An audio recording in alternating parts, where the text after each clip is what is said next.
price for practice? Practice, spiritual practice, especially spiritual heart practice.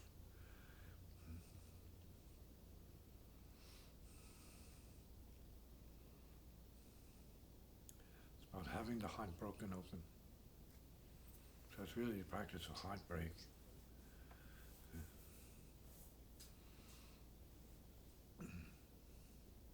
So that's the price for it. Profound heartbreak.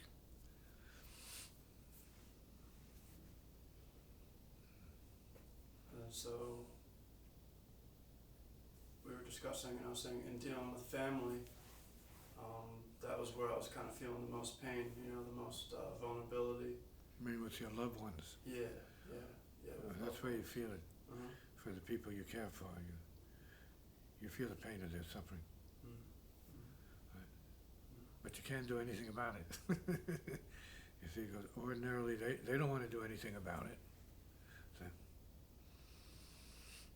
they wish it didn't exist, but it has to exist if what you do is create suffering. And the only way it's not going to exist is if you purify yourself of that which creates the suffering, which is usually selfishness, neurosis, conflict, confusion. So once you purify yourself of these things, or somehow or other cut through that as who you are, more than what you do, or what you're being, to who you really are, as source, then all of that changes. But you still can't change the suffering of the people, but you can love the people in a certain way with a degree of detachment, so you're not furthering the entanglements that they suffer, relations, family, attachments. All of these things are part of the stuff of bondage. And bondage is good. We're born into bondage to awaken to our liberation from bondage.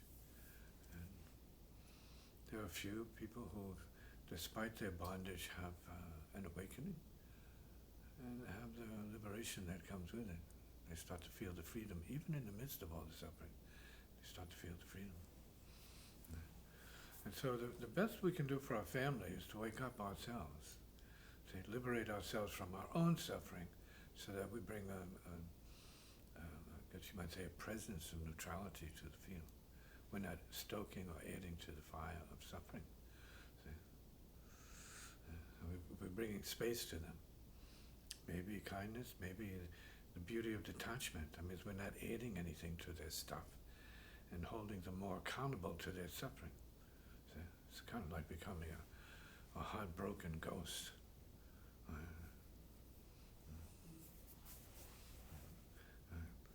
Treading lightly. Comment. So then in that case, would subjecting oneself to that suffering, or making a point to be there with the family, could that? It can take its toll on you. Depends on what kind of suffering it is and whether you're strong enough to handle it. Because if you're purifying yourself and feeling your vibrations rise, and feeling detached from or more than what the suffering was, beyond the suffering, then in some cases you feel more pain for yourself. See? But that's part of the heartbreak. So sometimes because it's family you have to bear it. And the gurus say, it's better, heartbreak is much better. better to have your heart broken, wide open. It's great. And it's not meant in a bad way, but it's the beautiful breaking of the heart. It's liberating. See? We have to get beyond identity and ownership and all these other forms of painful relations. See? People don't even know they're in painful relations because they're enjoying the pleasure so much. Right? They don't realize the extent of their bondage and ignorance of what's going on.